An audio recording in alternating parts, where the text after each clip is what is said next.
Beryl H Griffiths o gangen Llanuwchllyn sy'n mynd â ni ar Daith, o Gwmffynnon I droed Bwlch y Groes. A mae ambell llwybr yn bwysig i'r rhan fwyaf ohonom, mae'n siŵr, ac mae ambell llwybr yn mynd yn bwysicach I ni wrth I ni fynd yn hyn. Gall y pwysigrwydd nhw ddeillio o'r golygfeydd a welir oddi arno, na'r bobl sydd wedi cerdded y llwybr dros y canrifoedd neu yn cydgerdded hefo ni.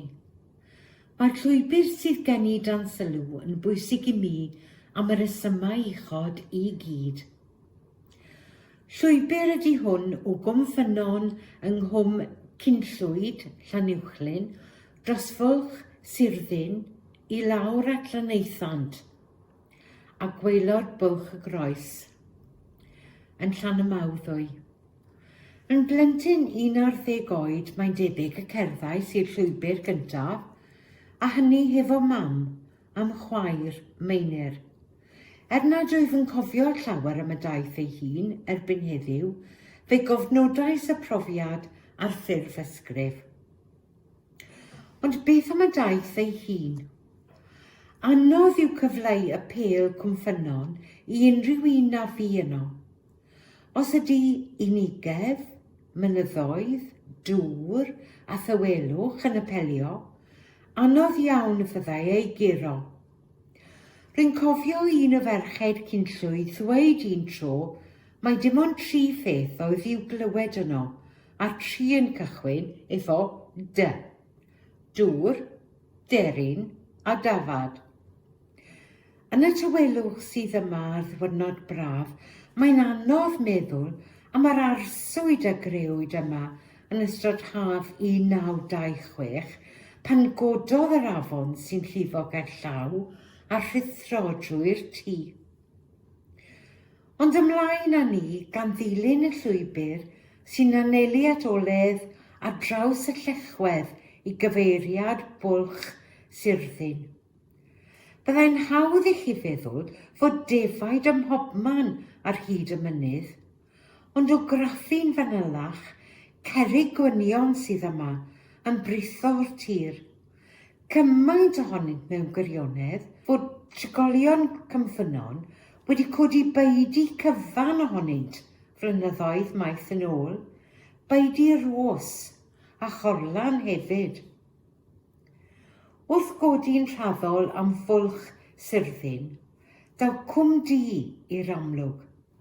Padell o gwm yw hwn, a'i greigion duon syrthiog yn wahanol iawn I liw creigiau ar ran benllyn sy'n codi'n fur glas y tu ôl I ni. Ar ganol cwm du mae nodwedd elwyr yn fiarth yr hyrddod, ond mae gen I famheuon bod mwy i'r lle yma na dim ond corlan syml I gadw hyrddod. Toc, cyrhaeddwn y bwlch ei hun. Bwlch cul iawn ydyw Bwlch Sirddin, ac rwyf wedi clywed sawl esboniad ar yr enw o Fesyrddin, hynny yw, dim ond digon llydan I un fynd trwyddo ar y tro, Sirddin, Sheriff, I faes yr hwrddin wedi ei gwasgu. Ond pwy wyr erbyn heddiw beth oedd ei dafliad mewn gwirionedd? Ar ôl camu trwy'r bwlch, rydym ar dir gwastad yn fuan iawn, dymes greiriau gwynion, yr enw'n deillio o'r holl gerrig gwynion mae'n siŵr. Yma mae'r mawn wedi ei erydu gan greu twmpathau a chalofnau trawiadol. Pen gerddais i'r ffordd hon y tro cyntaf, roedd yn rhaid dilyn llwybr cul fel llwybr defaid bob cam.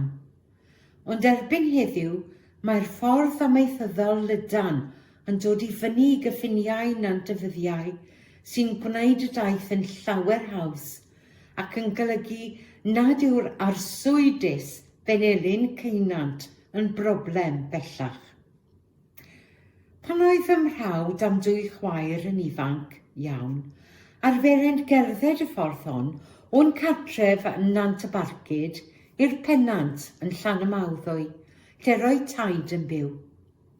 Soniai Jane fy chwaer am yr arswyd o ddarni y byddai ei ches yn syrthio'r nant yn y fan hon gan fod y llwybr mor gul a'r disgyniad i lawr i gaenant y Brythell mor serth. Ond ymlaen â ni, ac yn fuan iawn, mae dyffryn lleith nant yn agor o'n blaenau. Ar ben uchaf y cwm yma, cwyd aranfawddwy yn syth o greiglyn dyfu, tarddiad afon dyfu, a dyna yw lleithnant mewn gwirionedd, y ddyfu ifanc yn cychwyn ar ei thaith am y môr. Mae hwn yn gwm llawn o draddodiadau a chwedlau am Tydecho Sant, nawsant eglwys Llanuwchllyn. A dweud y gwir, mae'r traddodiad yn mynnu mae Tydecho a fedyddiodd yr afon yn fan hon yn lleithnant pan gollodd ei forwn ei llaeth i'r nant rhyw dro. Wrth ddilyn y ffordd i'r gwastadedd, gwelir olion hen weithfeydd ar lan yr afon, ac yna, mewn hafn rhwng y creigiau, mae ffynnon Tydecho i'w gweld hyd heddiw o graffu'n ofalus. Saif y ffynnon ar ben rhwmach, fel y galwai fy nhad y lle, ond rhyw'r march yw'r enw swyddogol. Yma mae lleithnant yn cyfiawnhau ei henw mewn gwirionedd gan ei bod yn byrlymu'n wyn yn gyfres o rhaeadrau a phyllau i lawr i waelod y dyffryn. Dwi wedi cerdded darnau o'r llwybr yma droeon, ac o'r ddau gyfeiriad. Cychwyn y waelod blaen y groes y byddwn ni gyda mhad, a dim ond mynd i olwg y defaid ar foel hafod fynydd y byddem bryd hynny a brynhawnau sul yn aml iawn. Roedd y daith a drefnwyd gan aelodau capel Cynllwyd yng nghanol yr 80au yn fater gwahanol. Cychwynnwyd oddi wrth y capel a cherdded ar hyd Cwm Groes trwy Bwlch Sirddin i lawr i waelod Bwlch y Groes. Ac yna, pan oedd traed rhywun gweiddi am drigaredd dros y bwlch, ar hyd Cwminion ac yn ôl i'r capel. Tipyn o daith, ond mae'r gwmnïaeth y diwrnod hwnnw yn rhywbeth rwy'n drysori hyd heddiw. Nad wyf yn troedio'r llwybr yn aml iawn erbyn hyn, mae iddo le pwysig iawn yn fy nghalon, a thrwy gyfrwng atgofion a lluniau, rwyf yno'n aml iawn.